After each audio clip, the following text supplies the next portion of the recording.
ACN news కి స్వాగతం. కోవూరు మాజీ ఎమ్మెల్యే నల్లపరెడ్డి ప్రసన్న కుమార్ రెడ్డి సోమవారం కోవూరులో జరిగిన కార్యకర్తల సమావేశంలో నెల్లూరు ఎంపీ వేమిరెడ్డి ప్రభాకర్ రెడ్డి, కోవూరు ఎమ్మెల్యే వేమిరెడ్డి ప్రశాంత్ రెడ్డిపై ఘాటు విమర్శలు చేశారు. ఈ నేపథ్యంలో నెల్లూరు పదలకూరు రోడ్డులోని ప్రసన్న కుమార్ రెడ్డి ఇంటిని ధ్వంసం చేశారు. ఇంటిలో ప్రసన్న కుమార్ రెడ్డి లేకపోవడంతో ప్రమాదం నుండి బయటపడ్డారు. నెల్లూరులో ప్రసన్న కుమార్ రెడ్డి ఇంటిపై దాడి చేయడము చర్చనీయాంశంగా మారింది. ఏ క్షణం ఏం జరుగుతుందో అని నెల్లూరులో భయాందోళనలు నెలకొన్నాయి.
నగరంలో సీనియర్ మోస్ట్ పొలిటీషియన్, సుమారుగా 40 సంవత్సరాల నుంచి రాజకీయాలు చేస్తున్నటువంటి నల్లపరెడ్డి ఫ్యామిలీకి సంబంధించినటువంటి ఒక రాష్ట్రంలోనే ఒక senior most politician Prasanna Kumar Reddy గారు.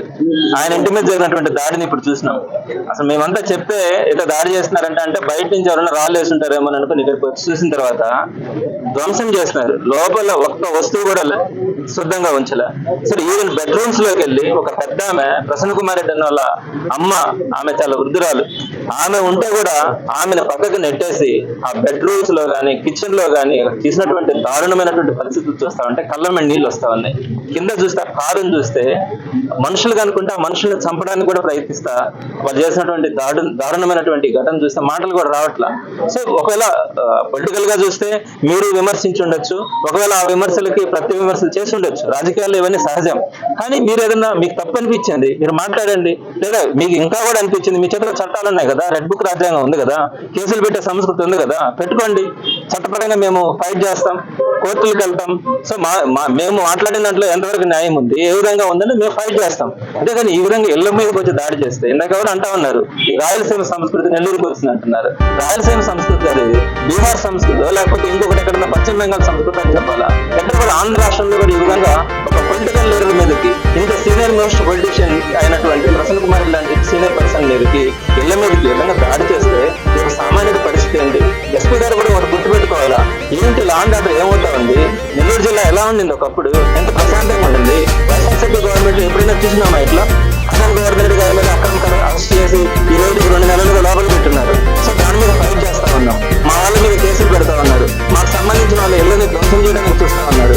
సో ఇదంతా మాకు ఎత్తైతే డైరెక్ట్ గా ఒక ఎమ్మెల్యే క్యాండిడేట్, ఒక సీనియర్ పొలిటీషియన్ మీదకి ఈ విధంగా దాడి చేస్తే లోపలికి వెళ్ళి చూస్తే అసలు మనుషులు ఉంటే లోపల వాళ్ళని చంపేస్తుండేవాళ్ళు. వృద్ధురాలు కాబట్టి ఆమె బ్యాంకు నిండిపోయి సో అలాంటి పరిస్థితులు ఆమె వదిలిపెట్టిపోయిన పరిస్థితి కనపడుతుంది. కానీ ఇంక మిగతా వాళ్ళు కనుక ఉండుంటే ప్రసన్న కుమార్ రెడ్డి గారు వచ్చేసి ఉండాలి ఆ సమయానికి దగ్గరికి. మరి వచ్చేటంటే ఇక్కడ పరిస్థితి ఏ విధంగా ఉండదు అనేది మనం ఒక్కసారి కనుక ఊహించుకోలేకపోతా ఉన్నాం. సో తప్పకుండా కూడా ఇవన్నీ కూడా నేర్పిస్తామన్నారు కొత్త ఇవన్నీ కూడా. వైఎస్ఆర్సీపీ కూడా రేపు వచ్చినప్పుడు ఎట్లాంటిది ఇప్పుడు చేయదు. కానీ ఈ విధంగా చేసిన వాళ్ళనైతే మాత్రం తప్పకుండా చట్టం ముందు వారందరినీ కూడా నిలబెట్టడం జరుగుతుంది. కఠినమైనటువంటి శిక్షలు కూడా వాళ్ళకి పడేలాగా ఈ రోజు అవన్నీ కూడా కేసెస్ ఫైల్ చేయడం, ఈ కేసెస్ వాళ్ళ దగ్గర ఒకవేళ ఈ రోజు అధికారం ఉందని చెప్పి ఆ కేసుల్లో ఏం కాకుండా తప్పించుకోవచ్చేమో, కానీ 4 సంవత్సరాల తర్వాత 3 సంవత్సరాల తర్వాత వైఎస్ఆర్సీపీ వచ్చిన తర్వాత ఈ కేసులన్నింటినీ కూడా రీఓపెన్ చేయడం జరుగుతుంది. దీనికి బాధ్యులైనటువంటి ముందున్నటువంటి వాళ్ళని కానీ చేయించినటువంటి వాళ్ళని కానీ ఒక్కరిని కూడా విడిచిపెట్టే ప్రసక్తే ఉండదు. ఇప్పుడే క్యాంప్ ఆఫీస్ నుంచి కూడా అందరూ కూడా విచారించడం జరిగింది. సో ఇక్కడ ఏం జరిగింది, ఇట్లాంటి పరిస్థితులు ఎందుకు జరిగింది, నెల్లూరులో ఇట్లాంటి పరిస్థితి ఎప్పుడు కూడా ఉండదు అని చెప్పి వాళ్ళు కూడా ఆశ్చర్యపోతా ఉన్నారు. సో చాలా బాధపడతా ఉన్నాం. ఇట్లాంటి పరిస్థితులు రాకూడదు.